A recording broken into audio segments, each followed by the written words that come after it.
எல்லாரும் நல்லா இருக்கீங்களா? இன்னைக்கு நம்ம என்ன படம் பார்க்க போறோம்னு பார்த்தோம்னா, த கிராண்ட் புடாபெஸ்ட் ஹோட்டலுங்கிற ஒரு படத்தை தான் பார்க்க போறோம். அதாவது இந்த படத்தை ஒரு ஹோட்டலை வச்சு தான் எடுத்திருப்பாங்க. ஸோ இந்த படத்துல எப்படிலாம் போகுது கதைங்கிறத பார்க்க போறோம். உங்களுக்கு ரொம்ப போர் அடிக்கும், என்னடா பண்ணனே தெரியாதுங்கும் போது இந்த படத்தை வந்து நம்ம ட்ரை பண்ணலாம். இதுல காமெடி, அட்வென்ச்சர், பிரிஷன் இந்த மாதிரி நிறைய கலந்துருக்குது. அதனால இதை யாரும் மிஸ் பண்ணிடாதீங்க, ஃபுல்லா பாருங்க. இப்போ இந்த படத்தோட ஒன்லைனர் பார்த்தோம்னா, நான் ஆல்ரெடி சொல்லியிருப்பேன், கிராண்ட் புடாபெஸ்ட்னு ஒரு ஹோட்டல் இருக்குது. அந்த ஹோட்டல்ல முக்கியமானவர் தான் நம்ம குஸ்டாவ்னு ஒருத்தர். இவருக்கு பார்த்தோம்னா பொண்ணு பிடிக்கும். ஆனா எந்த மாதிரி பொண்ணுனா ஃபுல்லா வயசான கிழவியை மட்டும் தான் அவனுக்கு பிடிக்கும். அவங்கள காதலிக்கிறதா இருக்கட்டும், இந்த மாதிரி தான் வந்து இவனுக்கு இருக்குது. அந்த குஸ்டாவுக்கு கீழே லாபி பாய்னு ஒருத்தன் வேலை செய்யறவன் இருக்கான். இவங்க ரெண்டு பேரும் சேர்ந்து இந்த படம் ஃபுல்லா வேற லெவல் சம்பவம் பண்ணி வச்சிருப்பாங்க. இவங்க ரெண்டு பேர்த்தையுமே இந்த படம் ஃபுல்லா சூப்பரா காமிச்சிருப்பாப்ல டைரக்டர். இப்போ அது ஒரு பக்கம் இருந்தாலும் இந்த குஸ்டாவும் சொல்லியிருந்தேன் பாத்தீங்களா, இவன் வயதான ஒரு கிழவியை போய் லவ் பண்ணிக்கிட்டு இருப்பான். அந்த கிழவி ஒரு இடத்துல இறந்து போயிரும். இப்போ அந்த கிழவி இறந்து போனதுக்கு யாரு காரணம்னு பார்த்தோம்னா நம்ம குஸ்டாவை தான் சொல்றாங்க. ஏன்னா குஸ்டாவ் தான் அந்த கிழவி கூட இருந்திருக்கான் லாஸ்ட் டயத்துல. அதனால இப்போ இவன் ஜெயிலுக்கும் போயிடுறான். அந்த ஜெயில இருந்து எப்படி வெளியே வருதுன்னு தெரியல. இன்னொரு பக்கம் பார்த்தோம்னா இந்த குஸ்டாவுக்கு அந்த கிழவி இருக்குதுல ரொம்பவுமே விலை உயர்ந்த ஒரு ஓவியத்தை வாங்கி வச்சிருப்பா. அந்த ஓவியத்தை வந்து இந்த குஸ்டாவுக்கு தான் வந்து சொந்தம் அப்படிங்கிற மாதிரி சொல்லியிருப்பாங்க. இது சொந்தம்ட்டு அவ உயிர் எழுதி வச்சுட்டு போயிருக்கா. ஆனா அவன் பிள்ளை விட்டு கொடுப்பானா அவ்வளவு பெரிய ஓவியத்தை? அதனால ஒரு பக்கம் அந்த குஸ்டாவை கொன்னுட்டு அவன் இருந்து இந்த ஓவியத்தை வந்து எடுத்துக்கணும்னு சொல்லிட்டு அந்த கிழவியோட மயங்க வந்து சுத்திக்கிட்டு இருக்காங்க. இன்னொரு பக்கம் குஸ்டாவை எப்படியாவது காப்பாற்றணும்னு சொல்லிட்டு அந்த லாபி பாய்னு ஒருத்தன் சொல்லியிருப்பேன், அவன் வந்து இருக்கான். இன்னொரு பக்கம் ஜெயில இருந்து தப்பிக்கணும். இதெல்லாம் போனா எப்படியாவது ஜெயில இருந்து வெளியே வரதுக்கு என்ன பண்ணணும், இந்த கிழவியை யாரு தான் கொன்னதுங்கிற உண்மையான எவிடன்ஸை வந்து கோர்ட்டுக்கு வந்து சப்மிட் பண்ணணும். இந்த மாதிரி ஒரு பயங்கரமான ஸ்டோரியை, அதாவது கதைக்குள்ள கதை இருக்கிற மாதிரி ஒரு ஸ்டோரியை செம்மையா சொல்லியிருப்பாங்க. இந்த படத்தை நம்ம வளவலன்னு பேசாம ஃபுல்லா பாத்துருவோம். இன்ட்ரெஸ்டா இருக்கும் ரொம்ப, நீங்க பாருங்க. அதுக்கு முன்னாடி இந்த படத்தை பார்க்கறது முன்னாடி நம்ம சேனலை சப்ஸ்கிரைப் பண்ணலாம், மறக்காம சப்ஸ்கிரைப் பண்ணிருங்க, பெல் பட்டனை கிளிக் பண்ணிருங்க. இப்ப படத்துக்குள்ள போலாம் வாங்க. ஸ்டார்டிங்ல அப்படியே ஒரு பொண்ணை காமிக்கிறாங்க பாத்தீங்களா. இந்த பொண்ணு வந்ததுமே அங்க உள்ள ஒரு சிலையை பார்த்துட்டு, அந்த சிலை வேற யாரும் கிடையாது, அந்த புடாபெஸ்ட் ஹோட்டலோட மேனேஜர்னு சொல்லிருப்பேன் பாத்தீங்களா, குஸ்டா. அவன் தான். இவளுமே வந்து அவ கையில இருக்கிற புக்கை பாக்குறான். அந்த புக்கு பார்த்தோம்னா இந்த புடாபெஸ்ட் ஹோட்டல்னு சொன்ன பாத்தீங்களா, அதை பத்தின ஹிஸ்டரி தான் அந்த புக்கு. இப்ப அப்படியே அந்த புக்கை திருப்பி பார்த்தா அந்த புக்லயும் அவர் தான் இருக்காரு, அதாவது குஸ்டா தான். இப்ப அப்படியே அங்க கட் பண்ணிட்டு பார்த்தோம்னா அந்த குஸ்டாவை தான் காமிக்கிறாங்க. இவருமே வந்து இதை பத்தின ஸ்டோரியை வந்து அப்படியே சொல்ல ஆரம்பிக்கிறாரு. இப்ப நம்ம குஸ்டா சொல்ல போற கதையுமே வந்து நமக்கு நேரா காமிக்க போறாங்க. இப்ப அப்படியே அங்க கட் பண்ணி பார்த்தோம்னா ஸ்டார்டிங்ல நம்ம ஹோட்டலா தான் காமிக்கிறாங்க. அப்படியே செம்மையா இருக்கு பாத்தீங்களா. இந்த ஹோட்டலுக்குள்ள ஒருத்தன் உட்கார்ந்து இருக்கான் பாத்தீங்களா, இவன் பேர் ஜீனி. இவனுமே அப்படியே உட்கார்ந்து இருக்கும் போது தூரத்துல இருந்து ஒரு குரல், சார் கொஞ்சம் இங்க வர முடியுமா அப்படின்னு கூப்பிடுறாங்க. அது யாருன்னு பார்த்தோம்னா இந்த ஹோட்டலை பத்தி ஸ்டோரி எழுத வந்த ஒரு எழுத்தாளர் தான். அவர் கூப்பிட்டதும் இந்த ஹோட்டல் வந்து பல வருடங்களா இருக்குன்னு சொல்றாங்க, இந்த ஹோட்டலை பத்தி உங்களுக்கு ஏதாவது கதை தெரியுமா அப்படின்ற மாதிரி கேட்கிறாரு. இதை கேட்டதுமே ஜீனு வந்து, சார் இதை பத்தி எனக்கு தெரியாது, ஏன்னா நான் இப்பதான் வேலைக்கு வந்திருக்கேன். அந்த உட்கார்ந்து இருக்காரு பாத்தீங்களா, இவர் பேர் வந்து ஜீரோ முஸ்தபான்னு சொல்லுவாங்க. இவர் பயங்கரமான பணக்காரரு. இவர் இங்க பல வருஷமா வந்துகிட்டு இருக்காங்களா. அதை நான் நிறைய கேள்வியும் பட்டிருக்கேன், நிறைய தடவை பார்த்தும் வந்திருக்கேன். மாசத்துல 5 நாள் இங்க தான் தங்குவாராம். அதாவது இந்த ஹோட்டலுக்கு பின்னாடி உள்ள ஒரு ரூம், இத்தனைக்கு அந்த ரூம்ல ரெஸ்ட் ரூம் கூட கிடையாது, பெட் மட்டும் தான் இருக்கும். அதுல தான் தங்கிக்கிட்டு இருக்காரு. எனக்கு என்னன்னு தெரியல. ஆனா அங்க ஆக்சுவலா லாபி பாய் தான் வந்து அங்க தங்குவாங்க. இவர் எப்படி அங்க தங்குறாருன்னு எனக்கு தெரியல. ஆனா வந்தா இதை தான் கேட்கிறாரு. எங்களாலேயும் அந்த ரூமை வந்து கொடுக்காம இருக்க முடியாது, அதனாலதான் கொடுத்துருக்கோம் அப்படின்ற மாதிரி சொல்லிக்கிட்டு இருக்கான். இப்போ அந்த எழுத்தாளருக்கு ஒண்ணுமே புரியல. ஏன்னா இவர்கிட்ட போய் கேட்கவும் முடியாது, பணக்காரரு. நம்ம பேசாட்டி போயிட்டு அந்த கதையை கேட்டுட்டு அவர் தெரியலன்னு சொல்றதை விட இதெல்லாம் சொல்ல முடியாது அப்படின்ற மாதிரி சொன்னோம்னா மூஞ்சி அடிச்ச மாதிரி ஆகி போயிருமே, எப்படி கேட்குதுங்கிற மாதிரி இவன் முடிச்சுக்கிட்டு இருக்கான். இப்ப அப்படியே அன்னைக்கு நைட்டு அந்த எழுத்தாளருமே அப்படியே ரெஸ்ட் ரூம்ல குளிச்சுக்கிட்டு இருக்கும் போது அந்த இடத்துக்கு நம்ம ஜீரோ முஸ்தபான்னு சொல்லியிருந்தோம் பாத்தீங்களா, அவருமே வந்துடுறாப்ல. வந்துட்டு குளிச்சுக்கிட்டு இருக்கும் போது, என்ன தம்பி இந்த மாதிரி ஹோட்டலை பத்தின கதையெல்லாம் கேட்டுட்டு இருக்கீங்களாமே, என்னாச்சு அப்படின்ற மாதிரி கேட்கும்போது, ஆமா சார் இந்த மாதிரி ஹோட்டல் வந்து பல வருடங்களா இருந்ததுங்கிறத நான் கேள்விப்பட்டிருக்கேன், அதனால இந்த ஹோட்டலை பத்தி எழுதலாமே அப்படிங்கிறதுக்காக தான் வந்திருக்கேன், நான் வந்து ஒரு எழுத்தாளர் சார் அப்படிங்கிற மாதிரி சொல்றான். சரி ஓகே, இந்த ஹோட்டலை பத்தின உனக்கு ஸ்டோரி தானே சொல்லணும், டுமாரோ மார்னிங் வந்து வந்துரு, நான் உனக்கு இந்த ஹோட்டலை பத்தி எல்லாமே சொல்றேன், சாப்பிட்டுக்கிட்டே நம்ம பேசலாம் அப்படிங்கிற மாதிரி சொல்றான். யாரு, நம்ம ஜீரோ முஸ்தபா தான் சொல்றாப்ல. இப்போ அப்படியே அங்க கட் பண்ணிட்டு பார்த்தோம்னா அடுத்த நாள் காலையில நம்ம ஜீரோ முஸ்தபாவும் அந்த எழுத்தாளரும் ஆப்போசிட் உட்காந்துட்டு அவங்களுக்கு தேவையான சாப்பாடுலாம் ஆர்டர் பண்ணிட்டு இப்ப ஜீரோ முஸ்தபாவுமே வந்து அப்படியே கதையை சொல்ல ஆரம்பிக்கிறான். இப்படியே பார்ட் 1 குஸ்டான்னு போட்டிருக்காங்க பாத்தீங்களா. குஸ்டா தான் வந்து இந்த ஹோட்டலோட மேனேஜர்னு சொல்லியிருப்பேன். இவனை வச்சுதான் அந்த கதையை நகர்த்துறாங்க. அதாவது இந்த பார்ட் 1ல இந்த குஸ்டாவை பத்தி தான் சொல்ல போறாங்க. இப்போ ஸ்டார்டிங்ல விறுவிறுப்பா பரபரப்பா ஒருத்தனை காமிக்கிறாங்க பாத்தீங்களா, இவன் தான் வந்து கிளவியை லவ் பண்ற குஸ்டா. இப்ப அப்படியே ஒரு ரவுண்ட் டேபிள்ல ஜூஸ், கேக்கு, சாப்பாடு அது இதுன்ட்டு வெரைட்டியா வந்து அப்படியே வச்சிருக்காங்க.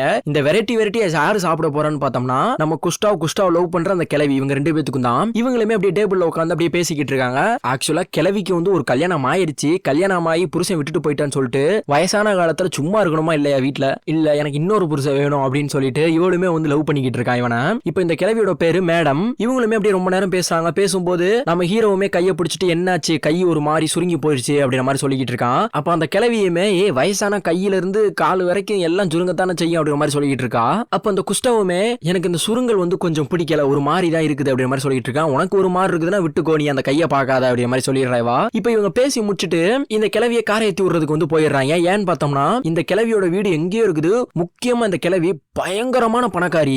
இந்த கிளவிட்ட உள்ள சொத்து பத்து அங்க சுத்தி உள்ள எவன்டையுமே கிடையாது, அந்த மாதிரி வச்சிருக்காவா. இப்ப இப்படியே அந்த கிளவியை காரை ஏத்தி விட்டதுக்கு அப்புறம் நம்ம ஹீரோக்கு பின்னாடி கரியை வச்சு மீச வரைஞ்சிருக்கான் பாத்தீங்களா, அதாவது வடிவல் மாதிரி ஒருத்தர் இருக்கான் பாத்தீங்களா, இவன் தான் வந்து முஸ்தபா, அந்த ஜீரோ முஸ்தபான்னு சொல்லியிருப்பேன், அது இவன் தான். இவனை பார்த்ததுமே தம்பி உன்னை இங்க பார்த்ததே கிடையாது, யாரு நீ புதுசா இருக்க அப்படின்ற மாதிரி சொல்லும் போது, சார் நான் இந்த ஹோட்டலோட லாபி பாய் அப்படின்ற மாதிரி சொல்றான். லாபி பாயா, நீ எப்படா ஜாயின் பண்ண அப்படின்ற மாதிரி கேட்கும்போது, சார் இந்த ஹோட்டலோட மோசர்னு ஒருத்தர் இருக்காராமே, அவர் தான் வந்து என்ன வந்து சேர்த்துக்கிட்டாரு அப்படின்ற மாதிரி சொல்றான். என்னது மோசர் சேர்த்துக்கிட்டானா? அப்ப குஸ்டாவுமே மோசர் கொஞ்சம் எட்டிப்பாரு அப்படின்ற மாதிரி கூப்பிடுறான். அப்ப மோசருமே எட்டி பார்த்துட்டு என்ன ஆச்சு அப்படின்ற மாதிரி கேட்கறான். அப்ப குஸ்டாவுமே இவனை யாரு பணியமர்த்தினது, நீ தான் பணியமர்த்தினியா அப்படின்ற மாதிரி கேட்கறான். ஆமா குஸ்டாவ், மன்னிச்சுக்கோ, நான் சொல்ல மறந்துட்டேன், ஒரு நல்ல பையன், இவன மாதிரி வந்து நமக்கு வேலை பார்க்கறதுக்கு யாருமே கிடைக்க மாட்டாங்க, அதனால இவனை ஜாயின் பண்ணிக்கோ, நான் தான் வந்து சேர்த்து விட்டேன் அப்படின்ற மாதிரி சொல்றான். இதை பார்த்துட்டு சரி ஓகே, நீ சேர்த்து விட்டனா கரெக்டான மெம்பரா தான் இருப்பா, நான் பாத்துக்கிறேன் அப்படின்ற மாதிரி சொல்லிட்டு, தம்பி வாங்க உங்களுக்கு இன்டர்வியூ இருக்குது அப்படின்னு சொல்லிட்டு நடந்துகிட்டே வந்து எல்லா கேள்வியும் கேட்டுட்டு இருக்கான் குஸ்டாவு. இங்க பாரு, உனக்கு சமைக்க தெரியுமா, எல்லாத்தையும் கிளீன் பண்ண தெரியுமா, நான் சொல்றத கரெக்டா பின்பற்றுவியா, இந்த மாதிரி நிறைய கேள்வி கேட்டுட்டு இருக்கான். இது எல்லாத்தையுமே நான் வந்து பண்ணிருக்கேன் சார், ஆல்ரெடி நான் ஹோட்டல்ல வேலை பார்த்துட்டு இருக்கேன், அதனால இது எனக்கு வந்து கை வந்த கலை அப்படின்ற மாதிரி வந்து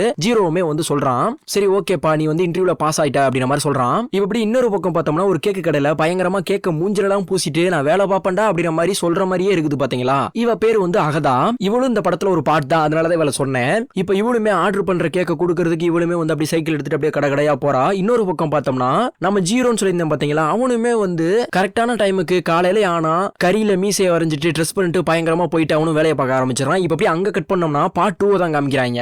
இந்த பார்ட் 2ல யாரை பத்தி விவரிக்க போறாங்கன்னு பார்த்தோம்னா நம்ம கிளவி அழகு ராணி எலிசபெத்தை பத்தி தான் சொல்ல போறாங்க. இப்ப ஜீரோவுமே அப்படியே நியூஸ் பேப்பர் எல்லாத்தையுமே கொண்டு போயிட்டு இருக்கான். அப்படி நியூஸ் பேப்பர் கொண்டு போய்கிட்டு இருக்கும்போது தலையை குனிஞ்சி அவனுமே வந்து என்னடா நியூஸ் இருக்குன்னு அப்படி பார்க்கும்போது அந்த கிளவின்னு சொல்லி பாத்தீங்களா, அந்த கிளவி வந்து இறந்து போனதா வந்து அந்த நியூஸ் பேப்பர்ல இருக்குது. இதை பார்த்து மிரண்டு போயிட்டு அடுத்த செகண்ட் ஓட ஆரம்பிக்கிறான். எங்க அந்த ஹோட்டலுக்கு எதுக்கு போறான், இந்த அழகு ராணி எலிசபெத்தை லவ் பண்ணான் பாத்தீங்களா குஸ்டாவ், அவன்கிட்ட வந்து இந்த விஷயத்தை சொல்றதுக்காண்டி தான் நம்ம ஜீரோவுமே ஓடிக்கிட்டு இருக்கான். விறுவிறுன்னு ஹோட்டலுக்குள்ள நம்ம குஸ்டாவ் இருக்கிற ரூம் கிட்டயுமே போயிட்டு, சார் உங்களுக்கு இன்னைக்கு என்ன நியூஸ்ங்கிறது தெரியுமா அப்படின்ற மாதிரி கேட்கறான். இல்லையே, என்ன நியூஸ் இருந்தா எனக்கு என்ன, என் வேலையை பாக்குறேன், எனக்கு வேற வேலை இல்ல அப்படின்ற மாதிரி சொல்லிட்டு இருக்கான். ஓ அவ்வளவு நக்கலா போச்சா உனக்கு, அப்ப நியூஸை நீயே பாரியா அப்படின்னு சொல்லிட்டு சார் இங்க பாருங்க அப்படின்ட்டு காமிக்கிறான். இதை பார்த்ததும் குஸ்டாவுக்கு தூக்கி வாரி போயிட்டுச்சு. அடங்க ஒப்பத்த என்னடா இப்படி ஆகி போச்சு அப்படின்ற மாதிரி இருக்குது.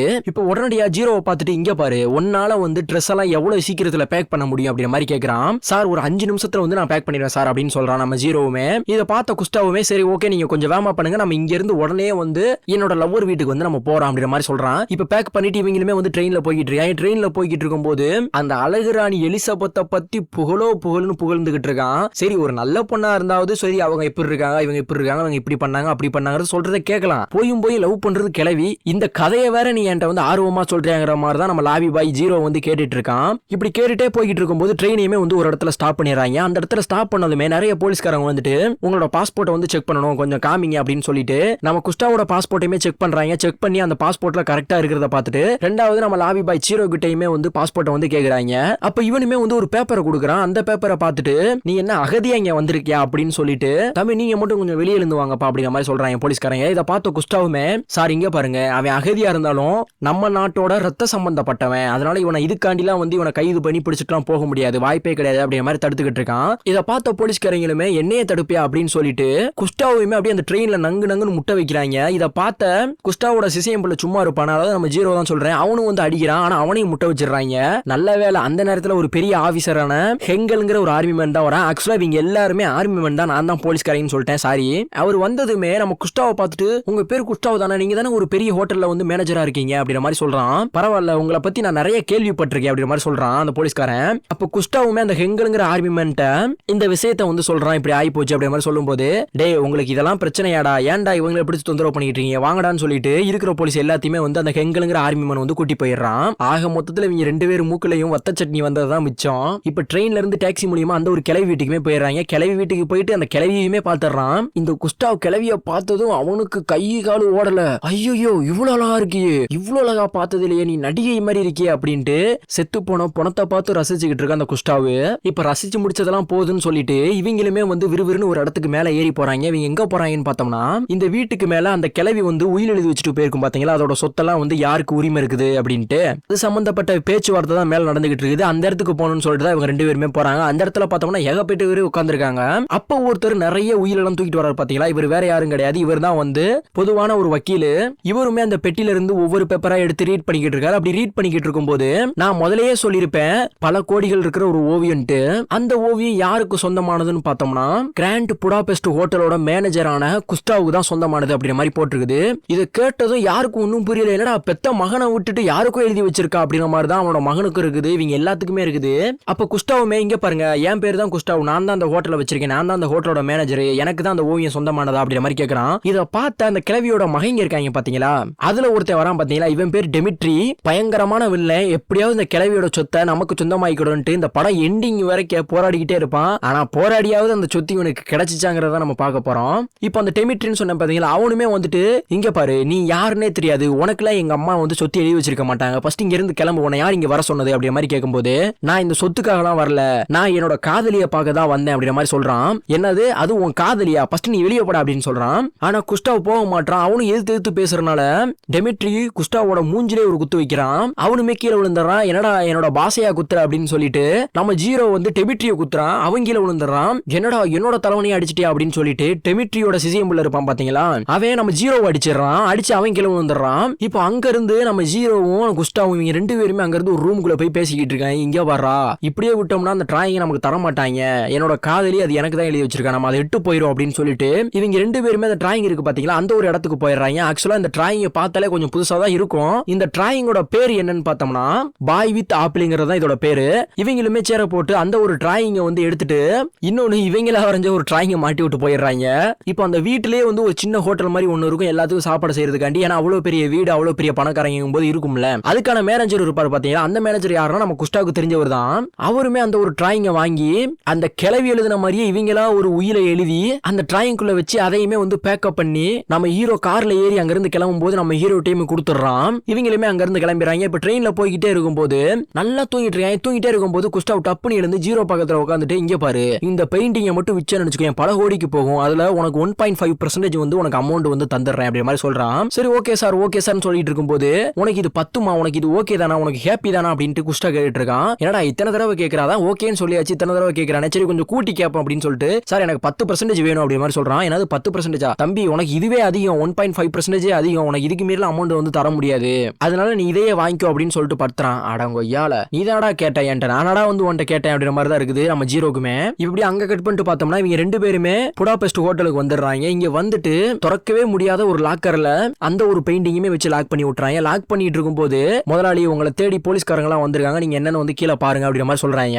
இதை பார்த்துட்டு என்னடா போலீஸ்காரங்களா அப்படின்ட்டு நம்ம குஸ்டா ஜீரோ இவங்க ரெண்டு பேருமே கீழே போறாங்க. கீழே போனதுமே அந்த ஆர்மிக்காரங்களுமே நம்ம குஸ்டாவை பார்த்துட்டு, இங்க பாருங்க, அந்த கிளவியை வந்து நீங்க தான் மாடியில இருந்து தள்ளி விட்டுருக்கீங்க, உங்களை தான் வந்து அந்த அம்மாவோட பசங்களா இருக்கட்டும் எல்லாருமே வந்து சொல்றாங்க, அதனால உங்களை அரெஸ்ட் பண்ணி தான் ஆகணும், வாங்க அப்படின்னு சொல்லிட்டு கூப்பிடுறானுங்க. ஆனா இதை பார்த்த நம்ம குஸ்டாவுமே வரட்டா மாப்பிளை டுர் அப்படின்ட்டு ஓடிடுறான். இப்ப அப்படியே அங்க கட் பண்ணிட்டு பார்த்தோம்னா பார்ட் 3 தான் நமக்கு காமிக்கிறாங்க. அதாவது இது ஒரு பயங்கரமான கைதி கேம்ப், அதாவது ஆர்மி கேம்ப். இதுல நம்ம குஸ்டா எப்படிலாம் கைதிங்கிறத நம்ம காமிப்பாங்க. ஜெயில அப்படியே நம்ம குஸ்டாவை தான் காமிக்கிறாங்க. மூஞ்செல்லாம் அடிச்சு குலைச்சு அப்படி சட்னி ஆக்கி தான் உட்கார வச்சிருக்காங்க. என்னடா வரட்டா மாப்பிளைன்னு சொல்லிட்டு ஒன்னா என்ன இங்க உட்காந்துருக்கான்னு பார்த்தோம்னா புடிச்சிட்டாங்க.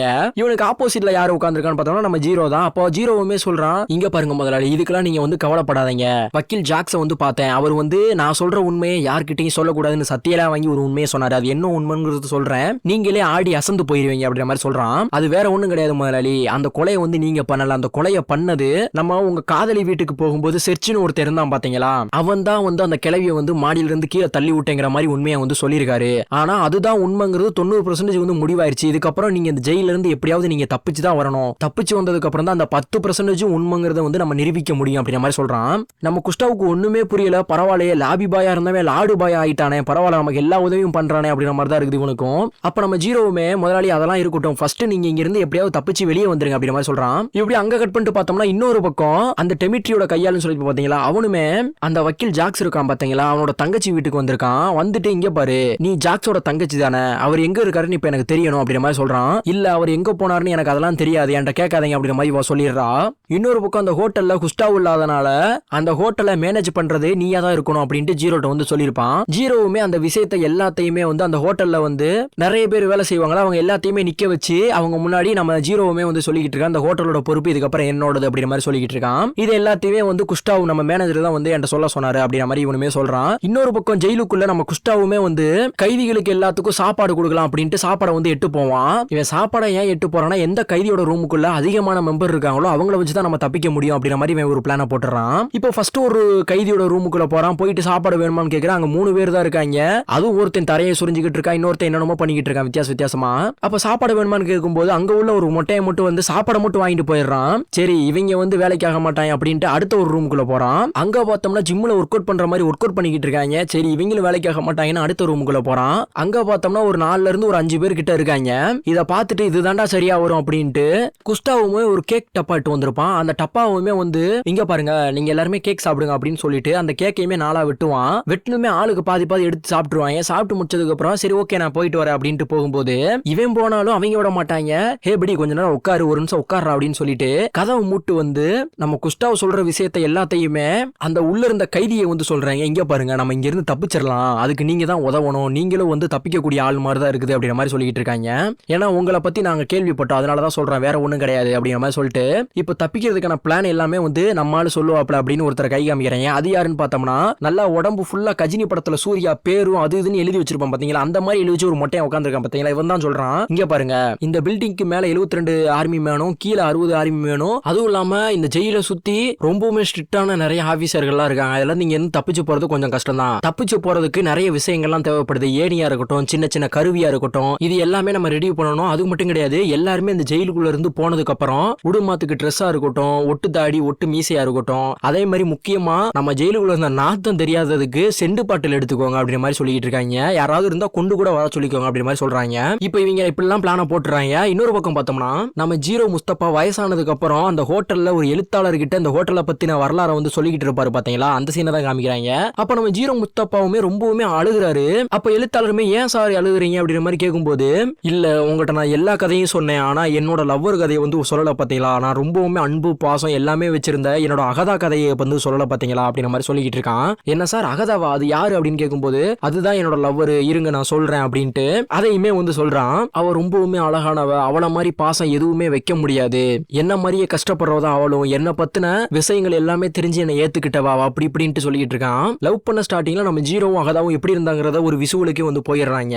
அகதா கிட்ட நம்ம ஜீரோ பேசுவான்னு பார்த்தா குஸ்டாக்குமே வலிஞ்சு பேசிக்கிட்டு இருக்கான். இதை பார்த்து கோவமான ஜீரோவுமே முதலாளி அது என்னோட லவ்வர், பார்த்து பேசுங்க அப்படிங்கிற மாதிரி சொல்றான். கோவப்படாதடா, ஏன்டா கோவப்படுற, நான் உன்னை எதுவும் பேசலடா, உங்களை நான் சேர்த்து வைக்கிறேன்டா அப்படிங்கிற மாதிரி சொல்லி அவனுமே பேசிக்கிட்டு இருக்கான். இன்னொரு பக்கம் நம்ம அகதாக்கு வந்து ஹெல்ப் பண்றதா இருக்கட்டும் எல்லாமே பண்ணிக்கிட்டு இருக்கான் இவன். இப்போ அங்க கட் பண்ணிட்டு பார்த்தோம்னா நம்ம வக்கீல் ஜாக்சன் சொல்லியிருந்தேன் பாத்தீங்களா, அவங்கிட்ட நம்ம டெமிட்ரிஸ் வில்லன் சொல்லியிருப்பேன்ல அந்த கிளவியோட மகன், எங்க அம்மாவை கொண்டது குஸ்டாக் தானா எனக்கு தெரியும், அதனாலதான் நான் அவன் மேல கேஸ் கொடுத்துருக்கேன் அப்படி இப்படின்னு சொல்லிட்டு இருக்கான். அதுக்கு தம்பி ஃபர்ஸ்ட் நீ கேஸ் கொடுத்தது தப்பு, குஸ்டாக் ஆப்போசிட்டா என்னால எதுவுமே பண்ண முடியாது, ஏன்னா அவன் ஒரு நிரபராதி, உங்க அம்மாவை கொன்னதுன்னு எனக்கு யாரும் தெரியும், அவன் வந்து வெளியே இருக்கான், அவனை தான் நான் பிடிச்சு கொடுப்பேன் அப்படிங்கிற மாதிரி சொல்லிக்கிட்டு இருக்கான். இதை பார்த்த டெமிட்ரிஸுமே ஹோ நீ அவனுக்கு தான் சப்போர்ட் பண்ணுவியா, நீ உயிரோட இருக்கே இல்லையான்னு பாடுறா அப்படின்னு சொல்லிட்டு போகும்போது நம்ம வக்கீலோட பூனை இருக்கு பாத்தீங்களா, அந்த பூனையும் வெளியே தூக்கி போட்டு போயிடுறாங்க. இந்த பூனையை வெளியே தூக்கி போட்டா கொஞ்ச நேரம் கழிச்சுதான் அந்த வக்கீலுக்கே தெரியுது இவங்க போகும்போது பூனையை வெளியே தூக்கி போட்டாங்களே, பூனை சவுண்ட் கேக்குது அப்படின்ட்டு ஜன்னல் வழியை எட்டி பார்த்தா பூனை சட்னியாகி கிடக்குது கீழே. இன்னொரு பக்கம் இந்த ஜெயில இருந்து தப்பிக்கிறதுக்காக குஸ்டாக்கா இருக்கட்டும் அவங்க கூட இன்னொரு 4-5 பேர் இருந்தாங்க பாத்தீங்களா கஜினி மாதிரி, அவங்க எல்லாருமே அன்னைக்கு நைட்டு ஜெயிலுக்குள்ள தப்பிச்சு போறதுக்காண்டி கீழே எல்லாத்தையும் மறைச்சிக்கிட்டு அவங்களுமே வந்து தோண்டிக்கிட்டு இருக்காங்க சின்ன சின்ன பொருளை வச்சு.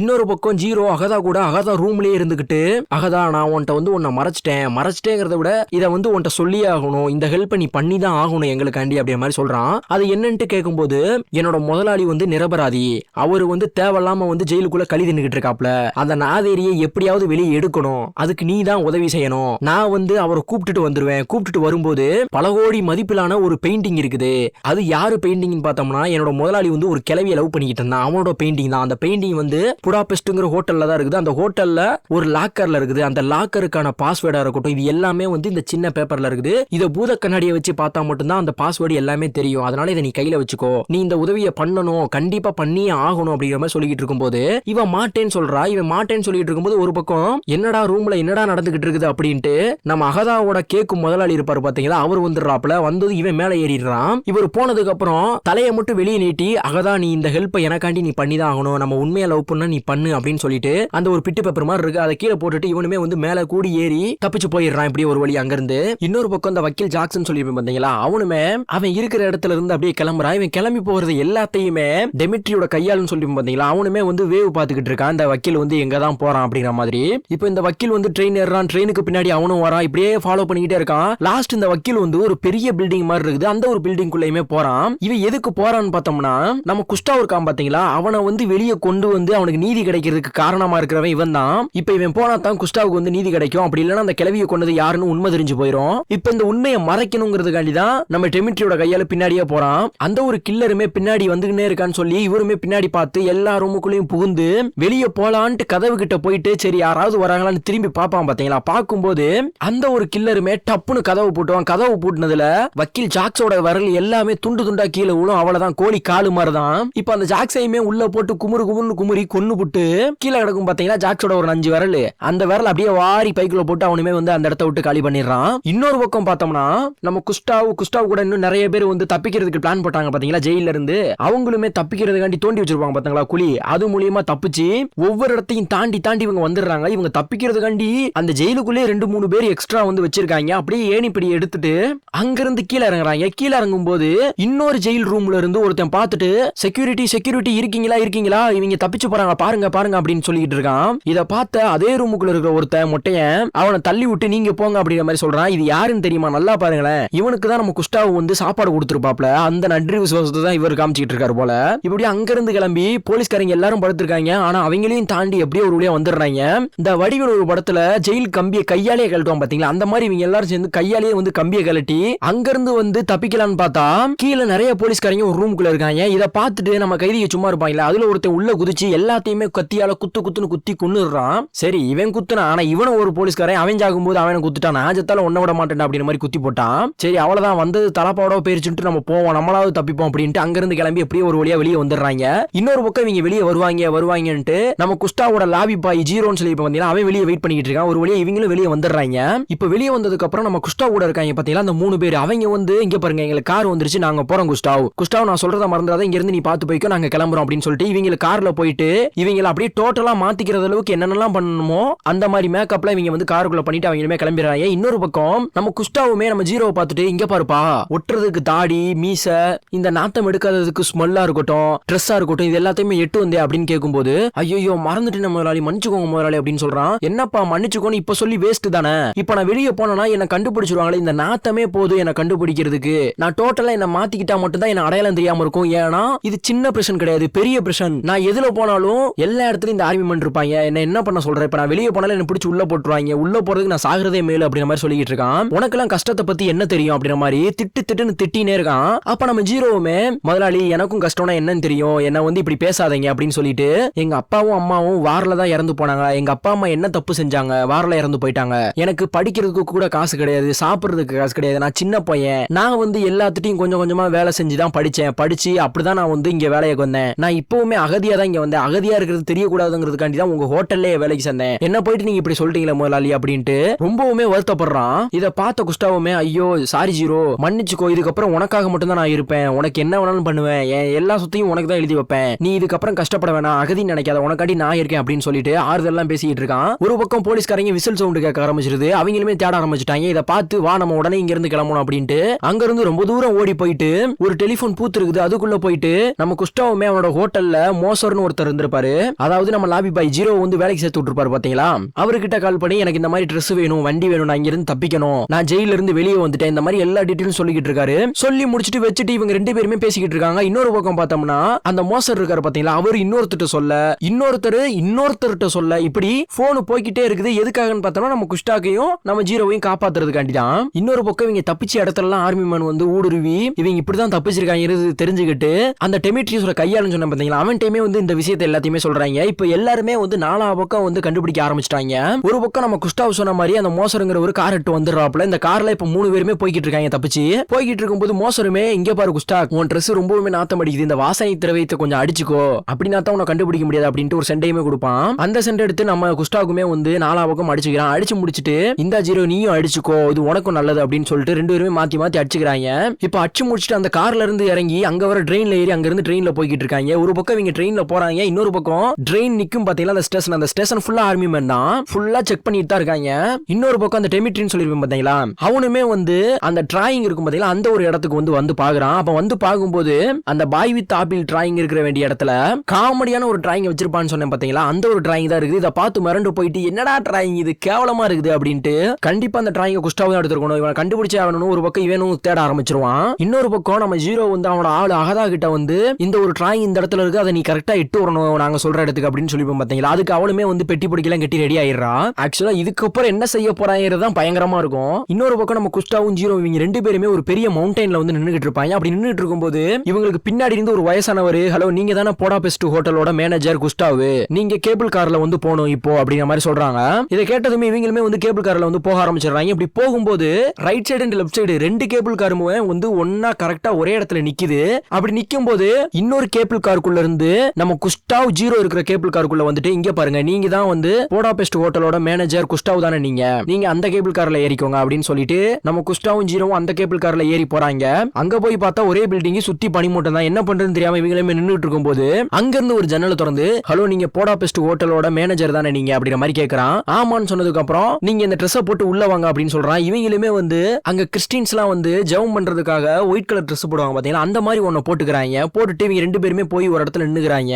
அங்க நின்னதும் அங்க ஒருத்தர் நீங்க தானே போடாபெஸ்ட் ஹோட்டலோட மேனேஜர் அப்படின்ட்டு திரும்ப ஸ்டார்ட் பண்றாங்க. நீங்க பின்னாடி போங்க அப்படின்னு சொல்லிட்டு திரும்பவும் அவங்க பின்னாடி போறாங்க. பின்னாடி போயிட்டு அங்க ஒருத்தர் இவங்க தப்பிக்கிறதுக்கான டீடைல்ஸ் எல்லாம் வந்து சொல்லிக்கிட்டு இருக்காரு. அப்படி சொல்லும் போது தூரத்துல டெமிட்ரியோட கையாளுன்னு சொல்லி பாத்தீங்கன்னா அவனை பாத்துறாங்க. பார்த்ததுமே அவனை பிடிக்க போறாங்க நம்ம ஜீரோவும் குஸ்டாவும். ஆனா அந்த ஒரு கில்லருமே அவன் இருக்கிற பைக் எடுத்து பயங்கரமா வந்து பாஸ்டா போக ஆரம்பிச்சிடறான். இப்ப எப்படிடா போறது அப்படின்னு நினைச்சுக்கிட்டு இருக்கும்போது ஜீரோவுமே அங்க உள்ள ஒரு வண்டி எட்டு வாங்க முதல்ல நம்ம இதுல போவோம் அப்படின்னு இவங்களுமே பறக்குறாங்க. இதுல சிட்டுக்குருவி மாதிரி. இப்ப ஒருத்தருக்கு பின்னாடி ஒருத்தர் பயங்கரமா சேஸ் பண்ணிட்டு போய்கிட்டு இருக்காங்க. இப்படியோ போய்கிட்டே இருக்கும்போது ஒரு கட்டத்துல அந்த கில்லருமே வந்து வண்டியை ஸ்டாப் பண்ணிடுறான். இவங்க பல்ல இருக்குன்னு தெரியாம இவங்களுமே பாஸ்டா போயிடுறாங்க. வண்டி பறந்து போயிருது. ஒரு பக்கம் மல்லாக்க நம்ம ஜீரோ வந்து காலு மட்டும் தெரியற மாதிரி பனிக்குள்ள மூழ்கி போயிடுறான். இன்னொரு பக்கம் நம்ம குஸ்டாவ் கீழே விழுந்துட கூடாதுன்னு சொல்லிட்டு ஒரு சின்ன பனிப்பாறை தான் பிடிச்சிக்கிட்டு இருப்பான். இப்ப அந்த ஒரு கில்லருமே வந்துட்டு என்னையாடா காட்டி கொடுக்க போற அப்படின்ட்டு அந்த ஒரு கில்லருமே அந்த பனிப்பாறைய காலிலேயே மிதிச்சு உடைக்கிறான். இவன் ஏன் இப்படி உடைக்கிறான்னு பார்த்தோம்னா, ஆக்சுவலா உங்க எல்லாத்துக்குமே ஒரு டவுட் வரும், அந்த கில்லர் தானடா நம்ம குஸ்டாவை துரத்தணும், குஸ்டாவ் ஏன்டா கில்லரை துரத்துறான்னு கேட்பீங்க. ஆக்சுவலா அந்த கில்லருக்கு தான் வந்து நம்ம குஸ்டாவோட காதலி அந்த கிளவி செத்து போன விஷயம் தெரியும். இவன் இருந்தா அந்த உண்மையை வாங்க முடியும். அதனாலதான் வந்து இப்படி துரத்திக்கிட்டு இருக்காங்க. இல்லனா நம்ம ஆளு வந்து கைதியா வந்து அவஸ்தப்படணும் அவசியம் இல்ல. அதனாலதான் இப்படி அந்த ஒரு கில்லருமே பனிப்பாறைய உடைச்சிட்டு இருக்கும்போது என் முதலாளியாடா கொல்ற அப்படின்ட்டு பின்னாடி உள்ள ஜீரோவுமே ஒரு ரெத்து எத்தி பறக்க விட்டுருவான் கில்லர. சரி நம்ம குஸ்டாவும் ஜீரோவும் தப்பிச்சிட்டான்னு பார்த்தோம்னா தூரத்துல இருக்கிற ஆர்மி மணி எல்லாருமே சுத்தி வளைச்சிட்டு, இங்க பாரு குஸ்டாவ் உன்னை பார்த்துட்டோம், நீ தப்பிச்சு போன்னு ஆசைப்படாத, தயவு செய்து எங்கிட்ட வந்து சரண்டர் ஆயிரு, உனக்கான ஜெயில் தண்டனையா இருக்கட்டும், இதுல இருந்து விடுவிக்கிறதா இருக்கட்டும், ஜெயில் கஷ்டமா இருக்கட்டும், இது எல்லாமே நான் உனக்கு கம்மி பண்ணி தரேன், அதனால நீங்க வந்துரு அப்படிங்கிற மாதிரி சொல்லிட்டு இருக்காங்க. அப்ப நம்ம குஸ்டாவுமே சொல்றான், ஜீரோ நான் ஜெயிலுக்கு எல்லாம் போக மாட்டேன், அதுக்கு நான் வெளியே செத்து கூட போயிருவேன், ஜெயில போயிட்டு அவஸ்தப்பட மாட்டேன், அது ரொம்ப கஷ்டம் அப்படிங்கிற மாதிரி சொல்லிட்டு இருக்கும்போது ஜீரோவுமே முதலாளி நான் உங்களை அப்படிலாம் விட்டுற மாட்டேன், இந்த இருக்கு பாருங்க பைக்கு நம்ம பறப்போம் வாங்க அப்படின்னு சொல்லிட்டு அந்த பைக் எடுத்துட்டு போறாங்க. இப்ப அப்படியே பார்ட் 5 போட்டு காமிறேன். இதுல என்ன விஷயம் இருக்குன்னு பார்த்தோம்னா, நம்ம குஸ்டாவுக்கு எப்படிதான் நீதி கிடைக்க போகுதுங்கிறத இதுல பார்க்க போறோம். இப்ப நம்ம ஜீரோவோட லவ்வர் அகதான் சொல்லியிருப்போம் பாத்தீங்களா, அவளுமே அந்த பெயிண்டிங் இருக்கிற இடத்துக்குமே வந்து அவ போயிடுறா. அதாவது கேக் டெலிவரி பண்றவ மாதிரியே அவளுமே போயிடுறா. அங்க போயிட்டு அந்த ஒரு சின்ன பேப்பர்ல பூத கண்ணாடியை வச்சு பார்த்து அதோட பாஸ்வேர்ட் எல்லாம் பார்த்து எப்படியோ ஒரு வழியா அந்த ஒரு பெயிண்டிங்குமே வந்து வெளியே எடுத்துட்டு அவளுமே வந்து அந்த இடத்த விட்டு கிளம்பிடுறா. இன்னொரு பக்கம் இவ வரலா இல்லையாங்கிறதுக்காண்டி வெயிட் பண்ணி நம்ம குஸ்டாவும் ஜீரோவும் ரெண்டு பேருமே கார்ல வெயிட் பண்ணி பாத்துக்கிட்டு இருக்காங்க ஒரு கேக் கார்ல. இவங்க வெயிட் பண்ண நேரத்துல அதே நேரத்துல அந்த டெமிட்ரியுமே வந்து கார்ல வந்து இறங்கிடுறான். இத பார்த்த குஸ்டாவுமே ஐயோ டெமிட்ரி வந்துட்டான்டா, இவன் கையில அந்த பெயிண்டிங் கிடைச்சிருச்சுன்னா நமக்கு சோலி முடிஞ்சிருச்சு ஜீரோ, நம்ம தான் போகணும் வா அப்படின்ட்டு இவங்களுமே வந்து போறாங்க. இவங்களுக்கு முன்னாடி போன நம்ம டெமிட்ரியுமே வந்து நின்னுகிட்டு இருக்கும்போது கரெக்டா அகதாவுமே அந்த ஒரு பெயிண்டிங் எடுத்துட்டு வெளியே வருவா. இவ வரத டெமிட்ரியுமே பார்த்துட்டு இவர் பின்னாடியே வந்து போவான். அகதா அங்கிருந்து தப்பிக்கணும்ட்டு ஒரு லிப்டுக்குள்ள போவா. அதே லிப்டுக்குள்ள டெமிட்ரியும் போயிருவான். போயிட்டு இவ கையில இருக்கிறது யாரோட பெயிண்டிங்கா இருக்கும்ட்டு ரொம்பவுமே சந்தேகப்பட்டு லைட்டா பேப்பரை கிழிச்சு பார்ப்பான். அது அவங்க அம்மாவோட பெயிண்டிங் மாதிரி தான் இருக்கும். ஆனா கொஞ்சம் கன்ஃபியூஷன் ஆயிரும். ஏன்னா பாதி தான் பார்த்திருக்கான், முழுசா பார்க்காம எதையுமே வந்து ஜட்ஜ் பண்ண முடியாதுல, அதனாலதான். இப்ப அந்த லிப்ட்ல இருந்து இவளுமே ஒரு பக்கம் விறுவிறுன்னு நடந்து போக ஆரம்பிச்சிடறா. இவனுக்கு பின்னாடியே டெமிட்ரியும் வந்து போக ஆரம்பிச்சிடறான். அகதா ஓடுறத பார்த்து இவதானும் கண்டே பிடிச்சிடறான் அந்த டெமிட்ரி. இன்னொரு பக்கம் குஸ்டாவும் ஜீரோவும் அகதாவை எப்படியாவது காப்பாற்றணும் அப்படின்ட்டு இவங்களுமே கேக் ஷாப்பர் மாதிரியே வந்து உள்ள வருவாங்க. இப்போ ஒரு கட்டத்துல டெமிட்ரி ஒரு பக்கமும் இவனுக்கு ஆப்போசிட்ல இன்னொரு பக்கம் குஸ்டாவ் ஜீரோ இவங்க ரெண்டு பேருமே சந்திச்சுக்கிறாங்க. சந்திக்கிறத பார்த்துட்டு குஸ்டாவுமே பயங்கரமா கத்துறான், டெமிட்ரி எல்லாமே ஒன்னாலதான்டா அப்படின்னு சொல்லிட்டு பயங்கரமா கத்துறான். என்னது என்னாலயா அப்படின்னு சொல்லிட்டு, இந்த பெயிண்டிங்கை திருடிட்டு போனது இல்லாம எங்க அம்மா சொத்துல பங்கு போடலாம் நினைக்கிறேன் அப்படின்ட்டு அந்த டெமிட்ரியுமே துப்பாக்கி எடுத்து மானாங்காணிக்க சுட ஆரம்பிச்சிடறான். இவங்க ரெண்டு பேருமே அந்த லிப்டுக்குள்ளேயே போயிடுறாங்க. திரும்ப இப்போ குஸ்டாவ் பக்கம் இருக்கிற அந்த ஆர்மி சோல்ஜரும் நம்ம டெமிட்ரியோட பசங்களும் மாத்தி மாத்தி சுட்டுக்கிறாங்க. இதை பார்த்து அங்க உள்ள ஆர்மி மேன் சொல்லி பாத்தீங்கன்னா அவனுமே வந்துட்டு எதுக்குடா மானாங்காணிக்க சுட்டுக்கிட்டு இருக்கீங்க அப்படின்னு சொல்லிட்டு திட்டிக்கிட்டு இருப்பான். திட்டிக்கிட்டு இருக்கிற அந்த நேரத்துல அகதா கத்துற சவுண்ட் பயங்கரமா கேட்கும். இதை பார்த்துட்டு முதலாளி அகதா சவுண்ட் கேட்கிறா, நீ செத்தா சாவுடா அப்படின்ட்டு முதலாளியை தன்னந்தனியா விட்டுட்டு ஓடிடுவான். இவனுமே ஒரு பக்கம் அவன் தொங்கிக்கிட்டு இருப்பா. இவனுமே காப்பாத்தலான்னு போனா இவனும் ஒரு பக்கம் தொங்கிடுவான் கீழே போயிட்டு. ஆக மொத்தத்துல ஜீரோவும் அகதாவும் 2 பேரும் தொங்கிக்கிட்டு இருப்பாங்க அந்த இடத்துல. அப்ப ஜீரோவுமே இங்க பாரு நம்ம கீழே வண்டி இருக்குது, ஃபுல்லா கேக்கு தான், கேக்கு பாக்ஸ் தான், நம்ம கீழே குதிச்சிருவோம், குதிச்சா கூட நமக்கு பிரச்சனை இல்லை அப்படின்ட்டு ஒன்னா குதிச்சிருவாங்க. குதிச்சதுக்கு அப்புறம் ஒரு வழியா சேஃபா வந்து அந்த வண்டிக்குள்ள இருந்து எழுந்து பார்த்து ஹெக் பண்ணிப்பாங்க. எப்படியோ அகதான் உன்னை காப்பாத்திட்டேன் அப்படின்ட்டு ஒன்னு சேர்ந்துட்டோம் அப்படின்ட்டு ஹெக் பண்ணிப்பாங்க. இன்னொரு பக்கம் தன்னந்தனி அப்படியே அந்த பெயிண்டிங் வந்து தொங்கிட்டு இருக்கும். ஆக மொத்தத்துல அந்த பெயிண்டிங் ஒருத்தனுக்கு தெரியற விஷயத்த ஊருக்கே தெரியற மாதிரி ஆக்கி விட்டாங்க. அப்புறம் என்ன, அந்த பெயிண்டிங் தூக்கிட்டு ஆர்மி மேன் உட்காந்துருப்பான். அந்த பெயிண்டிங்குள்ள ஒரு லெட்டர் இருக்கும். அந்த லெட்டரை எடுத்து வாசிக்கும் போதுதான் தெரியும் அந்த பெயிண்டிங் மட்டும் கிடையாது, அந்த கிளவியோட கோடிக்கணக்கான சொத்து எல்லாமே குஸ்டாவுக்கு தான் சொந்தமானதுன்னு எழுதி வச்சுட்டு செத்துருப்பா. இது கோர்ட்டு மூலியமாவும் ப்ரூவ் ஆயிருக்கும். இப்ப அப்படியே அங்க கட் பண்ணிட்டு பார்த்தோம்னா ரொம்பவுமே சந்தோஷப்பட்டு அப்படியே ரொம்ப நாள் கழிச்சு பார்த்தோம்னா நம்ம அகதாவுக்கும் ஜீரோவுக்கும் குஸ்டா வந்து கல்யாணம் பண்ணியே வச்சிருவான். கல்யாணம் பண்ணி வச்சுட்டு இவங்க எல்லாருமே வண்டியில போயிட்டு இருக்கும் போது வழக்கம் போல அந்த போலீஸ்காரங்க வந்து செக்கிங் பண்றாங்க. செக்கிங் பண்ணும்போது நம்ம குஸ்டா வந்து பாஸ்போர்ட் கரெக்டா இருக்கிறனால தப்பிச்சிடறான். ஆனா ஜீரோ வந்து பாஸ்போர்ட் கொடுக்காம அகதியா வந்த அந்த ஒரு பேப்பர் தான் கொடுக்குறான். இதை பார்த்துட்டு தம்பி நீல அந்த வண்டியில வரக்கூடாது, கொஞ்சம் வெளியே வாங்க அப்படின்னு சொல்றாங்க. இதை பார்த்த குஸ்டாவுமே இங்க பாருங்க அவன் யாருன்னு தெரியாம பேசிக்கிட்டு இருக்கீங்க, அவன் எனக்காக வேலை செய்யறவன், அவன்லாம் வந்து வெளியே வர முடியாது, நான் யாருன்னு தெரியுமில, எவ்வளவு பெரிய பணக்காரன் தெரியுமில அப்படின்னு பேசிக்கிட்டு இருக்காங்க. நீ எவ்வளவு பெரிய பணக்காரனா இருந்தா என்னன்ட்டு நம்ம ஜீரோவை பிடிச்சி இழுக்கும் போது குஸ்டாவ் சும்மா இல்லாம அவங்க மேல தாக்குதல் ஏற்படுத்துறான். இதை பார்த்த ஆய்மன் சும்மா இருப்பாங்க, அதே இடத்துல சுட்டு போட்டு கொன்னுறாங்க. எப்படியே லாஸ்டா ஒரு போட்டோ காமிக்கிறாங்க. குஸ்டாவா இருக்கட்டும் நம்ம ஜீரோவா இருக்கட்டும் அந்த ஹோட்டல்ல வேலை செஞ்ச எல்லாரோட போட்டோவும் காமிக்கிறாங்க. அங்க கட் பண்ணிட்டு பார்த்தோம்னா நம்ம ஜீரோவுமே எழுத்தாளர்கிட்ட வந்து உண்மையான கதையெல்லாம் சொல்லிட்டு இருப்பாரு பாத்தீங்களா, அந்த சீனை தான் காமிக்கிறாங்க. அப்பவுமே ஜீரோ சொல்றாப்ல ஆக்சுவலா இந்த சொத்துக்கள் எல்லாமே வந்து என்னோடது கிடையாது, என்னோட முதலாளி இது எனக்காண்டி எழுதி வச்சிருக்காரு. ஆனா எனக்கு இந்த சொத்துக்கள் மீது எதுவுமே ஆசை கிடையாது, எனக்கு நார்மலான வாழ்க்கை தான் வேணும் அப்படின்ட்டு தான் மாசத்துல ஒரு வாரம் வந்து இந்த இடத்துல தங்கிக்கிட்டு நான் லாபி பாயா இருந்தப்போ எந்த ரூம்ல தங்கி இருந்தோனோ அதே ரூம்ல தான் இப்பவும் போயிட்டு தங்கிக்கிட்டு இருக்கேன் அப்படிங்கிற மாதிரி சொல்லிக்கிட்டு இருப்பான். அப்படியே இதோட பயங்கரமா இந்த படத்தை வந்து முடிப்பாங்க. ஆக்சுவலா இந்த படத்துல இருந்து நம்ம என்ன தெரிஞ்சுக்கணும், நன்றி விசுவாசம் என்னங்கிறத நம்ம தெரிஞ்சுக்கணும். எந்த இடத்துலனாலும் நன்றி விசுவாசம் ஒண்ணு இருந்தா அதுக்கான பலன் வந்து அது சின்னதோ பெருசோ நம்மளை தேடி வந்துரும். முக்கியமா இந்த படத்தோட ஸ்டோரி உங்களுக்கு எப்படி இருந்ததுங்கிறத கமெண்ட் பாக்ஸ்ல கமெண்ட் பண்ணுங்க. ஒரு யூனிக்கான படத்தை உங்களுக்கு கொண்டு வந்திருக்கேன்னு நினைக்கிறேன். முக்கியமா நம்ம சேனலை சப்ஸ்கிரைப் பண்ணலாம், மறக்காம சப்ஸ்கிரைப் பண்ணி வச்சுக்கோங்க. ஏன்னா சப்ஸ்கிரைப் பண்ணா மட்டும் தான் நம்ம போடுற ஒவ்வொரு படமும் உங்க மொபைல் தேடி நோட்டிபிகேஷன் தேடி வரும். This is your RG expectation Tamil. வரட்ட.